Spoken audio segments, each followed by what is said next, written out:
Okay, so welcome everyone to our support webinar for the race support. We do ask everyone to add their name and organization in the chat. So like I said, that this webinar will be recorded and will be shared with everyone afterwards. So we'll start off with some introductions and get straight into the webinar. So my name is Rajni. I work at SOS UK and I'm a project coordinator for inclusion and climate justice and education. And I work on the race support with a great group of people, including my colleague Rachel, who I'll pass on to. Hi everyone, yeah, I'm Rachel. I'm the Head of Research and Impact at SOS UK and have been involved with the race report for the last 2 years and oversee all of the kind of data collection side of the initiative. Cool. Thanks, Rachel. So the agenda of the webinar is broken down into 5 sections. So we will be explaining what the race report is and its aims, how it works, and the developments we have for this year. We will be explaining the data collection and submission for the race report, and we will also be briefly speaking about our 2024 support offer and wider opportunities. And finally, we'll be ending with a Q&A session. So if you have any questions, you can directly ask us. So why was the race report launched and what are its aims? So the race report was launched in 2022 alongside research which demonstrated a continued lack of racial and ethnic diversity in environment and conservation professions. So this research was carried out by SOS UK and sponsored by IEMA and NERC, found that environmental professionals were made up of 4.8% of people identifying as Black, Asian or minority ethnic backgrounds, compared to the average 12.6% for all professions when looking at data from the Office of National Statistics. So we must try harder to become more representative of the communities as a sector are working to serve. It is vital we work together to achieve this, and that's why the race report was created. So our aims of the race report, they include creating transparency as an impetus to go further and faster on diversity and inclusion, working with the sector to create step change, and providing a space for sharing practice. And this all links back to speeding up diversity and inclusion in the environmental sector. So the next couple of slides will be a bit about how the race report works. So last year in 2023, the race report was split into 3 sections. The first being the diversity data collection, which is around getting facts and figures on organisational makeup and action on diversity and inclusion. The aggregated reports published, including combined data from all participating organisations of any size, and individual transparency cards published for each organisation, and their content was dependent on the organisation size. So last year we introduced the staff perception survey, and we will be running it in 2025 next year. So the survey was based on survey research with staff working in participating organisations. So these were perceptions of organisational culture around diversity and inclusion, and this was a single aggregated report published.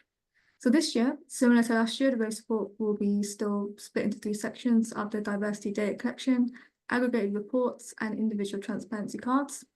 But the new addition we have for this year is the intersectional data pilot. It will be additional diversity data submitted by organisations, cross-tabulated to show intersectional characteristics, and this will be included with the main aggregated report only. So just a reminder on transparency cards. So the information included on the cards depends on organisation size according to staff headcount. So there are 2 categories for the transparency cards. So for small organisations, it will be under 30 staff, and a standard transparency card will have 30 and above staff. So there are no base sizes given, and the percentages range is used to protect small groups and individuals in organisations of any size. So the opportunity in the data submission form to note any outstanding concerns around publication of your data must be noted. So looking at how they are created and formed.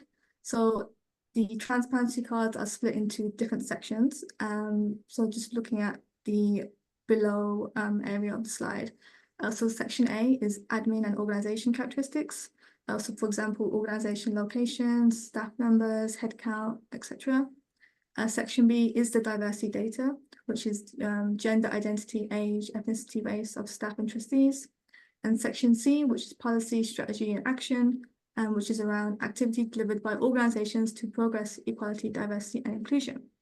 So for looking at the two categories of the transparency cards, so for small organizations under 30 headcount for staff, section A will be on their individual transparency card, excluding gender and age, and section C will be included.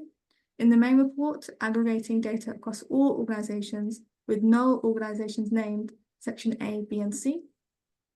For the standard organization transparency card with 30 or more headcount of staff, section A, B, and C will be included on their individual transparency card, and the same in the main report, but with no names of the organization.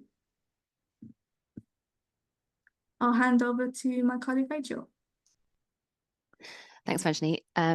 So I'm just going to tell you a bit about the new developments for this year, and that's mainly the introduction of the intersectional data pilot. So we are piloting capturing this data this year as a means of further increasing transparency in terms of what diversity looks like across the sector. So we know that no individual is just a single characteristic, and so where people experience have multiple characteristics that might be experiencing a lack of representation or exclusion, we want to understand that in a bit more detail. So in a nutshell, it involves like cross-tabulating people's race and ethnicity data with other personal characteristics to allow us to understand who is and isn't represented in a bit more detail. We've chosen 3 characteristics to cross-tabulate with race and ethnicity in this pilot, 2 of which are characteristics that were already included in the diversity data submission. This is the age and gender for staff. And the final characteristic we've included is disability. And we have included this because it's kind of a well-known barrier to accessing the environment, being involved in environmental policy. There's widespread data that this people with this identity are excluded.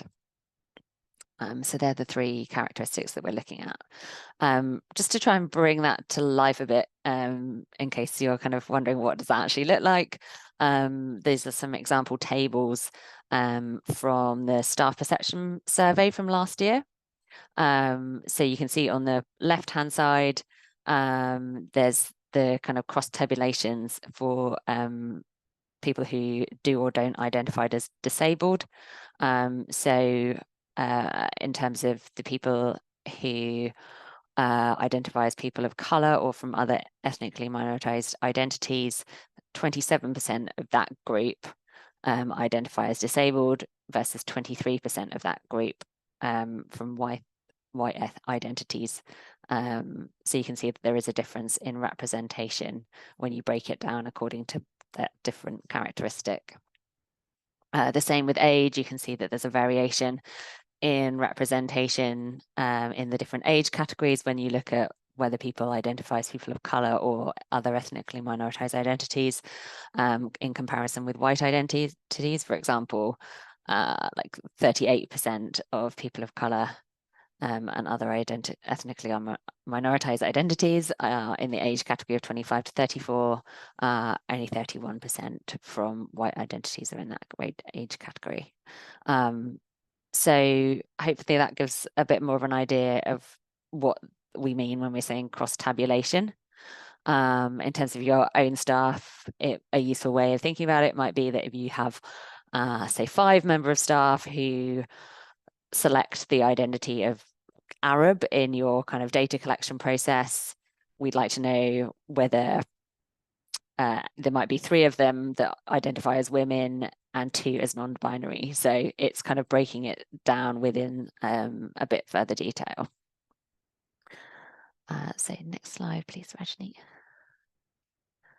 So if you want to be part of that data pilot, there's no kind of really formal opt-in process, but if you get in touch via the normal email address to let us know, it's open to all organisations who are participating in the diversity data collection this year.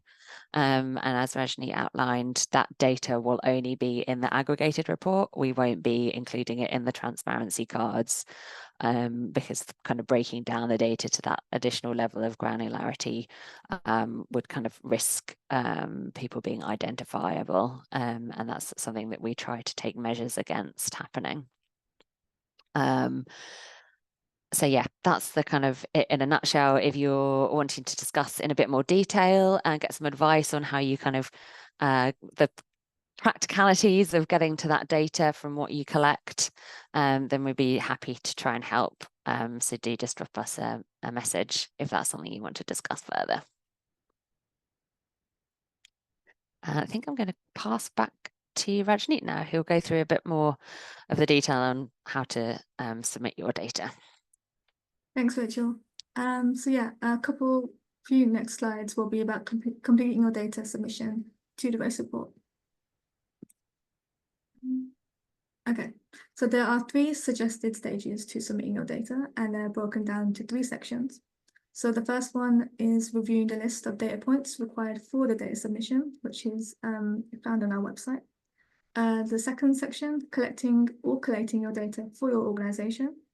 And finally, submitting your data via the online data collection form. So the race report data points are grouped into 3 sections, which I just previously mentioned in the transparency card.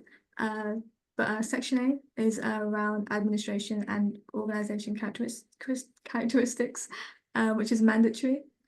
Section B, which is the race and ethnicity data for your staff and governance bodies, where applicable, which is also mandatory. And section C, which is information on your policy, strategy, and action on diversity and inclusion. It is optional, but we do strongly encourage this within submitting your data to us. A full copy of the individual data points under each of the 3 sections can be found on the RaceReport website. I'll pass on back to Rachel. Thanks. So just a couple of notes. If you're already collecting diversity data, and we know that different organisations are at different stages in their actions related to equality, diversity, inclusion. So that this might be something that's new to you, but if it isn't, you're already collecting this data. Our kind of request is always that please try to submit as much data as possible to help us build a full picture as possible of diversity across the sector. So really do recommend reviewing the data that you have gathered already against our data points. We've tried to develop them to build in kind of the whole variety of different methods and tools that organisations might use. But I'm sure you can imagine, I think last year we had 142 organisations represented in the data. So there is some kind of variation in how organisations approach data collection and the kind of the exact questions that were asked. So if you're ever stuck on kind of what to do with the data that you've got, how to add it to what the form is asking you for, then do let us know. We'll have a chat with you and work out what the best solution is, so that we're kind of making sure they're always kind of comparing apples with apples and oranges with oranges. That's the phrase. I've just realized I've just been calling people apples. But yeah, you know what I mean. So yeah, that's just the kind of general advice that it would be good to follow if you've already got this data. If this is something that's new to you, sorry, next slide, please. We have some additional resources that you might be interested in using. So we have developed a staff survey template to help you develop your data collection practices. You can find that on the website via the link that's shown there, and we can pop that in the chat as well a bit later. So there's different ways you can use the example questions that we've developed. You might have existing staff surveys that you already do, but you don't collect this data through. So you could add those questions to an existing piece of staff research that you do, or you can kind of create a bespoke survey. The template is kind of available just as a kind of a document form, but we also have a Microsoft Forms template that you can basically just duplicate our Microsoft Forms template and edit it to kind of match your organization's kind of identity. You can add extra questions to it if you want to. But yeah, that Microsoft Forms template is ready, available for you. So it's worth noting that the staff survey template is kind of broader than the race report. So we've included additional protected characteristics and different identities with hope that this data collection can support your kind of wider EDI work, as well as your participation in the race report, and kind of work specifically on race and ethnicity. So yeah, that might be we had a few questions as to why those questions are in there, but this is thinking behind the inclusion of those questions. So before you submit your data, and this applies kind of whatever stage of the journey your organization is at in collecting data, we really advise collating everything to make sure it adds up, you had a chance to check everything. And we do have a data collation tool to help you with this. Again, this is on our resources section on the website. And actually it might be quite useful if, Rajni, if you're able to just stop sharing for a minute, and I'll quickly share my screen. So you can see what it looks like, and I'll just take you through it. So yeah, you'll see when you open the file, again, we'll pop a link to this in the chat. Basically, this is a spreadsheet tool that's been set up to mirror the online submission form. So there's a cell for each of the bits of data that you need to collect. And then we've also added some instructions on what data we're looking for, why we're asking you for it, that kind of thing. So yeah, where it's a single category that you'll select in the form, we've noted that. So it's fine just to use whatever you want to kind of notify which category you're selecting. But where there's, if I just scroll down, this actually asks for the different numbers of staff. We've added in this total check function so that you can see the total number of staff. So please do use that to make sure that the numbers that you're adding in these cells add up to the total number of staff that you have, because this will make the process easier when you come to kind of submit your data. We do a lot of checking of the data to make sure things all add up, and quite often we found that the different categories have different totals, and we're not sure what total we should be working with. So yeah, please do go through this kind of collation and checking process before you submit that data, because it means you'll probably hear less from us once you submitted the data. But yeah, I'll pop a link to that file in the chat in a bit. I'll just finish running through this section. Rajni, if you're able to reshare again.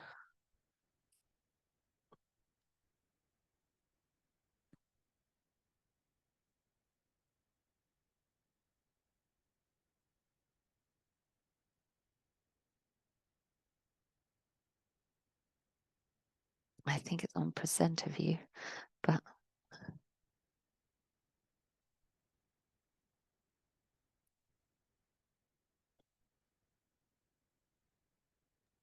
Apologies, I'll just quickly.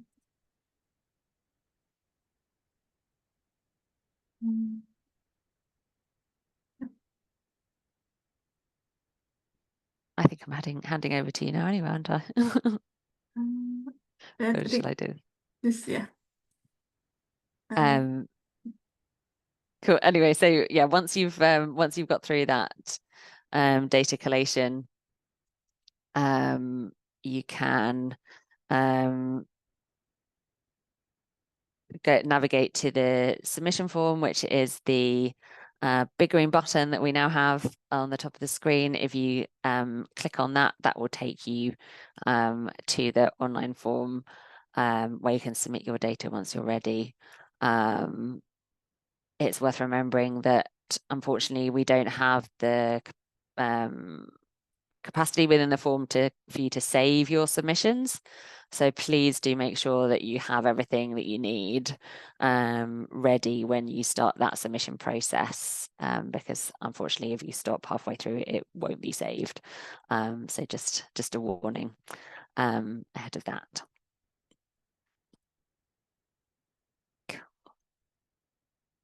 So in terms of the support offer and kind of wider opportunities that we have available, we've got a whole range of different options to help you collect and submit your data. So there's webinars such as this one happening every month right up until the submission timeframe.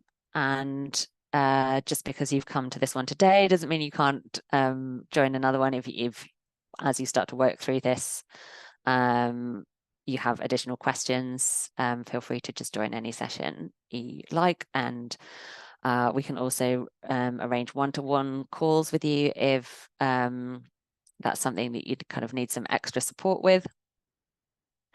We've also run kind of bespoke webinars for your organization. So if you want to kind of introduce the race report to your staff, or for example, if you're a network organization, we'd be happy to run like an introduction session to let them know what it's all about. We have a newsletter, which hopefully everyone is signed up to. If not, again, we will share some links. There's FAQs, which I think I would really flag as a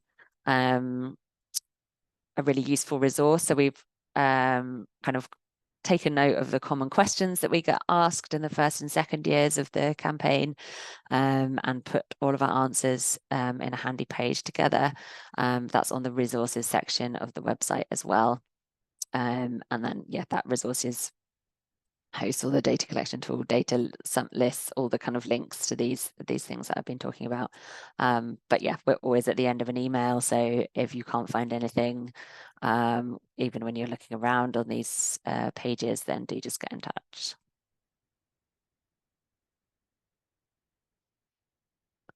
And Rajneet's going to just tell a bit more about our summit, which is coming up soon.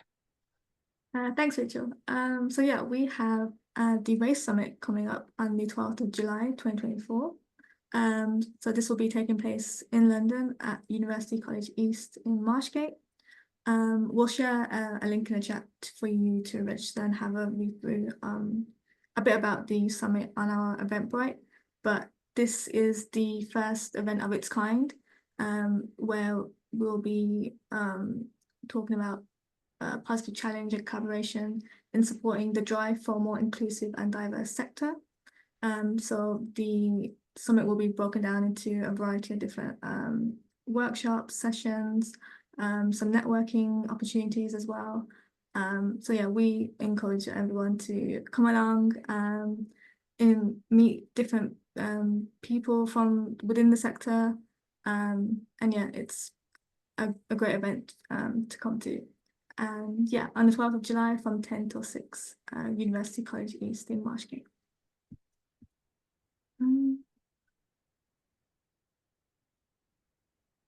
And just a final reminder of some key dates. So submissions are open on the 16th of April when we launched race support for this year. So submissions close for your data on the 11th of October. And we will be publishing the 2024 report next year on the 3rd of February 2025.